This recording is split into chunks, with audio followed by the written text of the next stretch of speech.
Mga besh, we're here with Ryan Palis, a videographer, photographer based currently, pa rin, no? Currently in Dubai. Pero alam niyo matangkad siya, tayo ka nga. Oh no. Tapos, tingnan niyo naman ako! Okay, yeah! Kaso, since ganyan ka, pwede bang dito na lang ako maupo? Pwede ba to? Hindi, ayaw ni Direk, baba na lang tayo. Okay, so, si Ryan, na-discover ko na uuwi na siya sa Pilipinas for good. After how many years? Working overseas? So I was in the US since '92. I moved to Dubai in 2014, and then now, thinking of coming back. For good na. Yeah, for good now. Wow. Yeah. So, pag-uusapan namin, paano ka makakapag-prepare for the time, yung parang exit strategy from being an OF.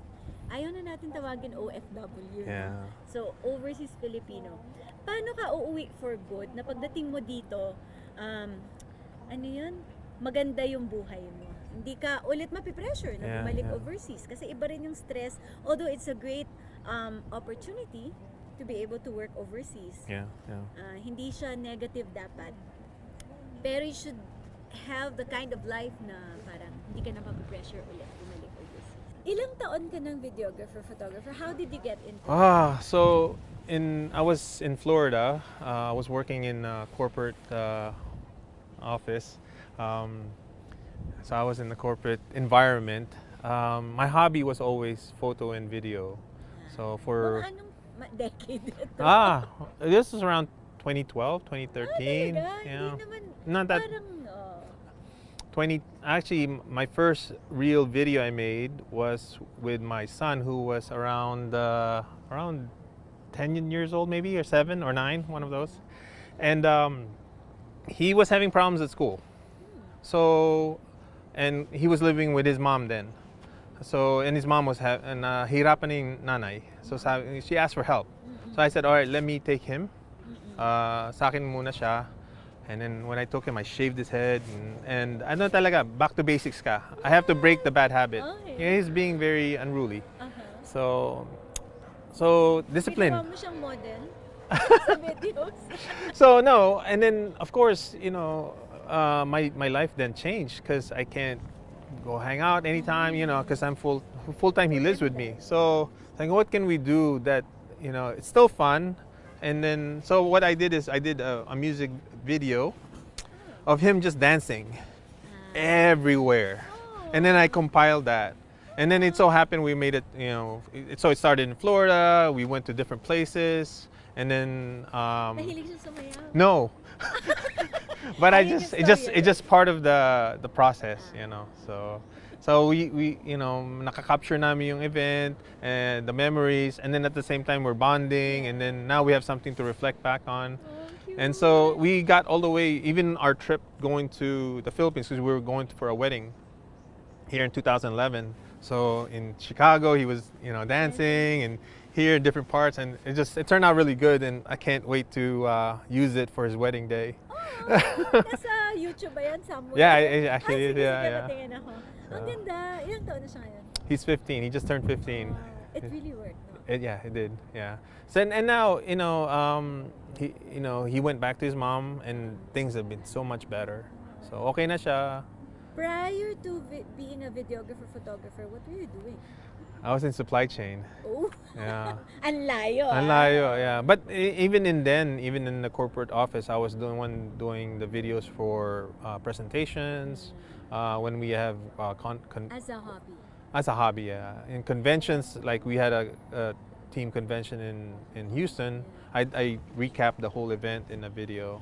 So Was there anything in your childhood, being the son of a very strict UP Los Baños professor, na lumaki, I suppose, near there, in UPLB, diba, na medyo academic, quiet, pero very provincial, yeah. in a way. Meron bang something in your growing up years that made you like this profession? I guess it's really, it all boils down to the ability to tell a story. So I like telling stories, and in photos, a picture paints 1,000 words. So being able to tell a story through a photo, and then of course in a video, mas visual yon, mas madali magkwento doon. True. So that's and then Why do you like telling stories? Why are you a storyteller? I just like to share information. If you can invoke some emotion, sadness, happiness, and if you can learn something from it, yeah, by all means, masaya. For me. Storytellers, I think, have either a very good childhood or a difficult one. Yeah. Which one are you? Very good. Mukha Yeah. nga. You look loved and Yeah, cherished. There's 7 kids in our family. I'm the youngest of 7. Alright. Yeah. And Malambing ka, no? Olen, closest to my olen, mom. olen.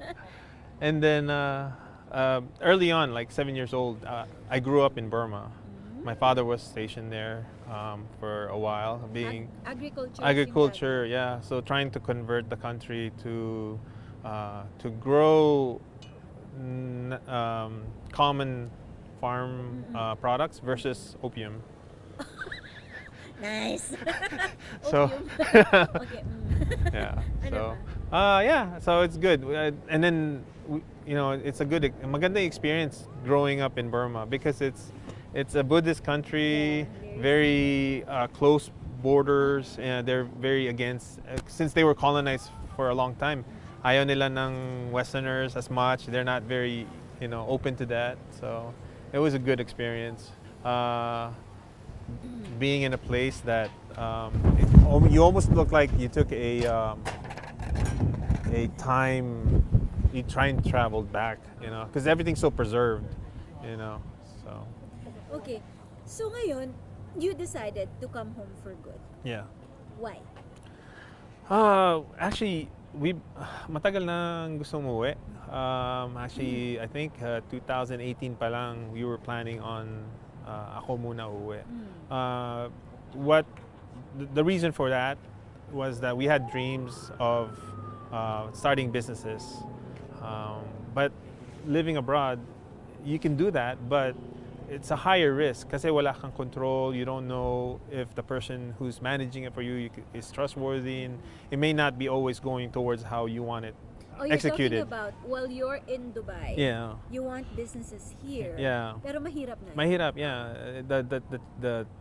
The chances of failure is a lot higher.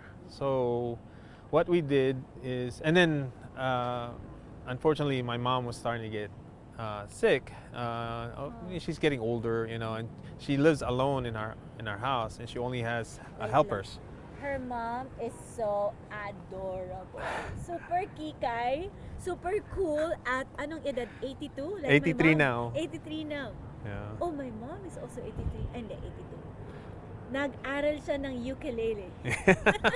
At the age of 83. At the age of 83. Yeah. Super cute. Yeah. Okay, so you want to be Closer to her. Closer to her. Yeah, so it's dual purpose. But then, things got busy and she got healthier, and so that got postponed. Yeah, put in the back burner, and then Also, it was difficult in Dubai in 2018. Huh? it was challenging, but not compared to 2019. Actually, once 2019 came, maganda yung pasok ng 2019. We were so booked, we were so busy. I was probably shooting 3 to 4 times a month, which is kind of busy for events, But then the pandemic hit, and then it started 2020. canceling. So Part ba yun ng decision mo? yes, yeah, definitely spurned the decision to umuwi na. And then also because really it serves a lot of purposes. One, may kasama na si nanay, and then 2, I can finally focus on what business we do want to start. Financially, ito na yung $50 million question. Paano ka nag-prepare para makauwi? It's hard to prepare, especially in a time like this pandemic where you just kind of thrown in your lap and you deal with it. Luckily, my wife is good with handling the money. So really, that's the secret. Secret number one, find a wife who knows how to save, invest, and spend money. Yeah. Okay. So after that, so of course, you try to reduce a lot of your expenses, try to put money away in anticipation for the move. As in regularly. Every Le- time, kunwari nakakatanggap ka ng income from your gig or Yeah. ilang percent yung siniset aside? Before it was small, but now knowing that I have to go home, it increased marginally. So 20, 30, and then a lot of it you just basically live on bread and butter because you know what you're gonna get into. So Pero mahirap yun for you kasi yung gadgets mo pala yeah, magkano na yeah. yun, diba? But here's my paniniwala ako sa gadgets. It's okay to invest in this because you can make your money back. That's right. There's nothing wrong with Hindi siya spending, Yeah, investment. but you have to be very cautious because it's easy to get gas. What is gas? Gear acquisition syndrome. Dati ba na-gas ka? Oh yes, all Testing photographers and videographers will go through gas. Talaga. So anyways, basically, what I always tell my students when I give workshops is, does your purchase dictate, does your requirements dictate that purchase? Kung wala kang requirements, Wag you don't na. need to. Kahit yeah, na it's new, it's swanky, it's Yeah. parang it's cool Yeah. kasi mas magaling, mas maganda yung gear mo kaysa sa ibang videographer. Mas believe ako sa tao na nasa kanya yung skill kaysa Simple dun sa lang taong minimal lang yung skill pero na high-end naman yung gamit niya. tama. The output Wala din. is night and day. So How long did it take before you got over gas? quickly, probably after the year. Yeah. Lalo na pag binabudget ka na ni Olen. Yeah, exactly. So, sabi ko kanina, coming home is, to most people, a very emotional decision. Yeah. So sometimes, talagang umuwi lang basta-basta. How much do you really need to come home? Like How much money? a How money much figure? Kasi kailangan talaga yung financial planning to be able to come home. Man, And- ideally it would be yes. good if you have millions saved up in pesos, right? But everybody's different. Luckily for us, I don't really need a lot to be able to survive here. But at least a couple 100,000, pesos, I would assume. I don't have that much saved, but I'm okay. Yeah. Kasi depende rin sa lifestyle. Yeah, Oo, yeah, if yeah. you're willing to live. Iba kasi yung lifestyle overseas, right? Yeah. Kung yun yung klaseng lifestyle na gusto mo pag uwi dito, baka maubusan ka. Yeah. So here I have like an old iPhone 5. I don't need the most expensive. I have a prepaid plan. I used to have a postpaid plan. So there's a lot of adjustments to it. Yeah. Talaga. Yeah. So That's nice. Okay, so anong plano? anong plano? So we went through the quarantine protocols and everything, made sure we're safe to go back home to my mom.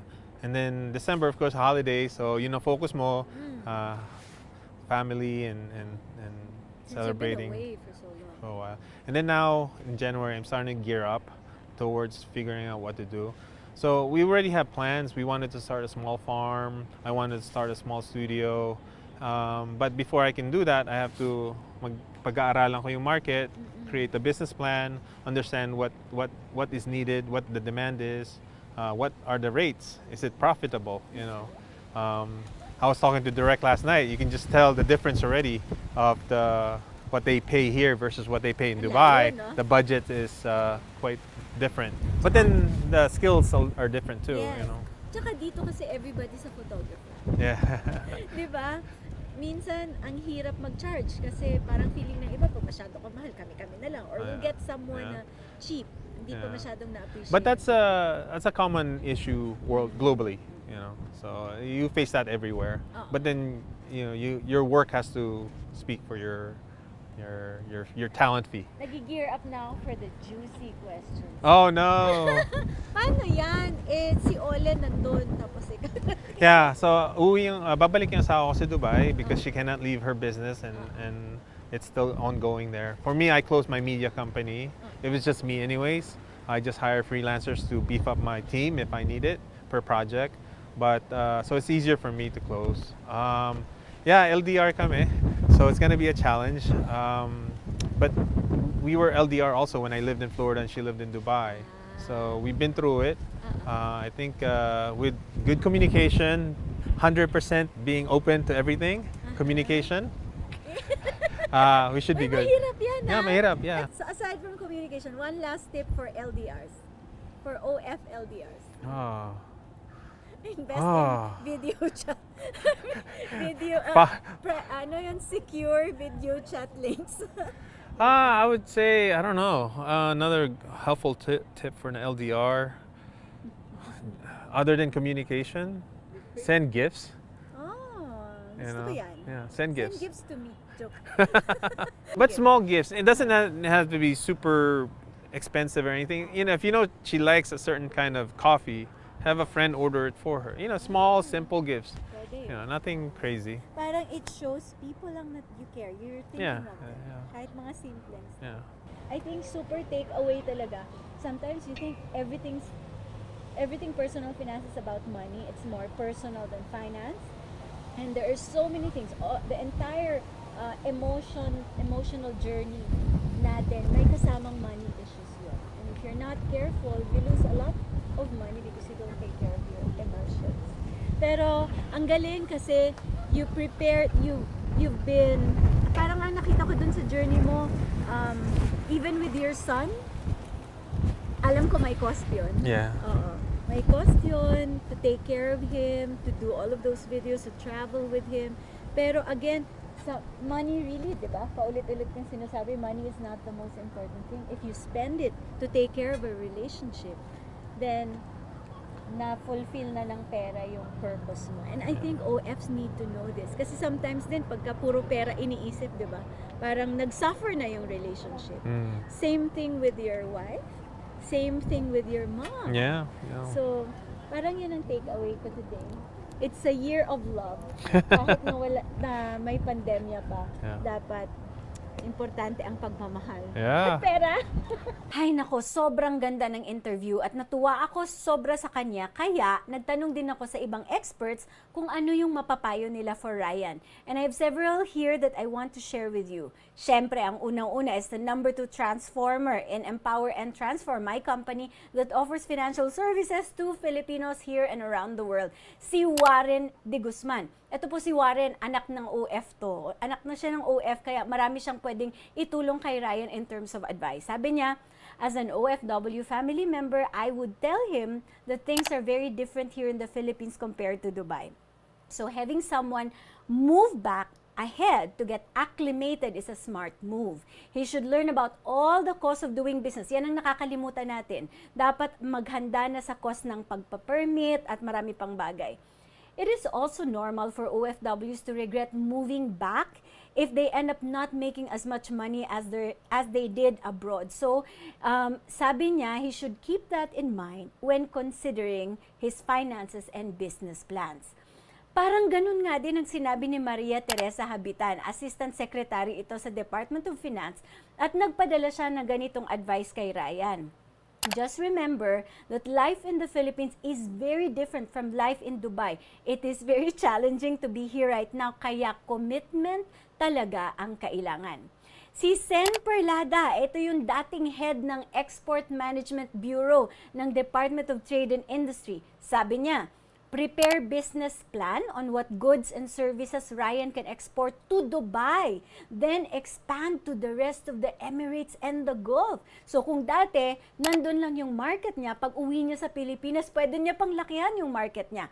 Ito sabi niya, services exports include photography and producing videos for marketing collaterals of exporters to the Gulf. His wife can continue to network and strengthen connections while in the Emirates. At this point, the couple know more about demand and supply in the Emirates than they do in the Philippines. So Ryan will benefit from low cost of operating business here in the Philippines, pero mag-e-expand sila, kaya pwede pa ngang umakyat yung income nila when he comes back.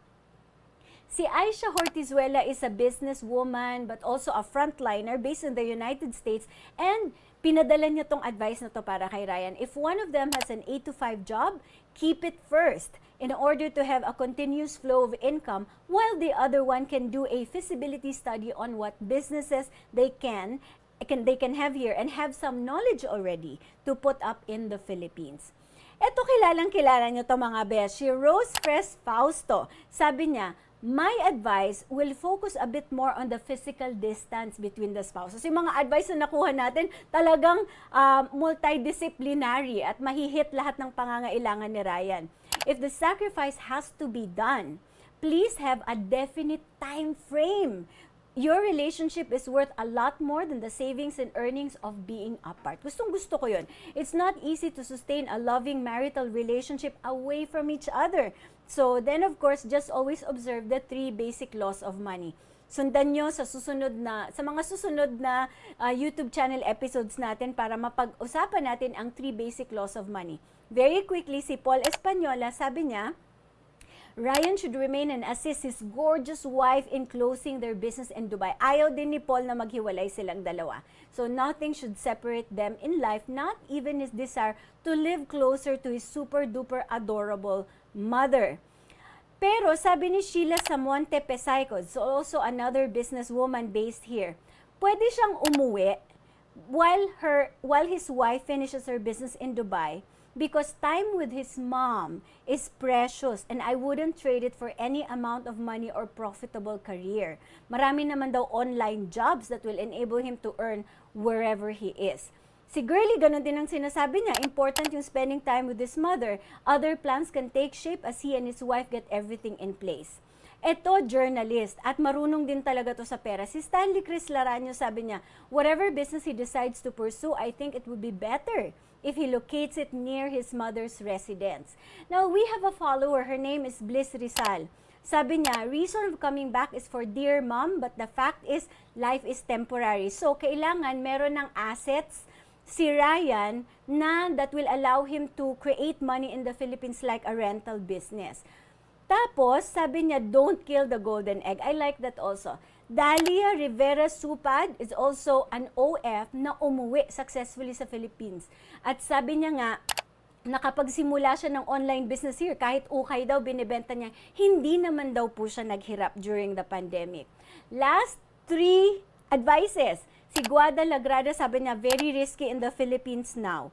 Pero he might look for consultancy. Sabi ni Clarissa Kilboy, if he's still in Dubai, he can attend the Ateneo Leadership and Social Entrepreneurship Program. And lastly, my friend Lee Son, also a financial expert, ang only advice niya, and this is where I'm going to end this video. The world doesn't lack money, but it lacks people who have the determination to put in the work and achieve their dreams.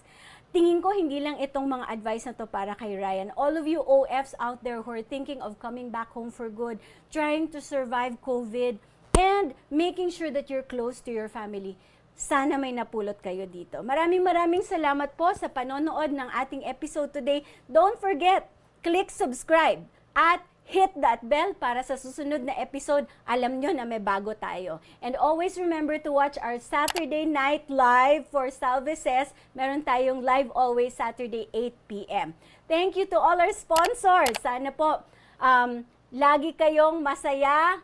Ang aking mga kaibigan na nagsusponsor ng ating buhok at ng ating overall health and wellness, maraming salamat po sa pag-aalala sa inyong financial beshi ng bayan. Bye everyone! Ano yung sabi niya, ma'am? Pusit. Gutom na ako. Pakainin niyo na ako, please. Please. Naku, pag nakita to ni Ate Bubot, sigurado ko, isasama niya naman to sa episode. Hindi ko naman i-record. Okay. Weh! Hindi. Na-record Yes, mo ma'am. eh. Ano ba? Patingin.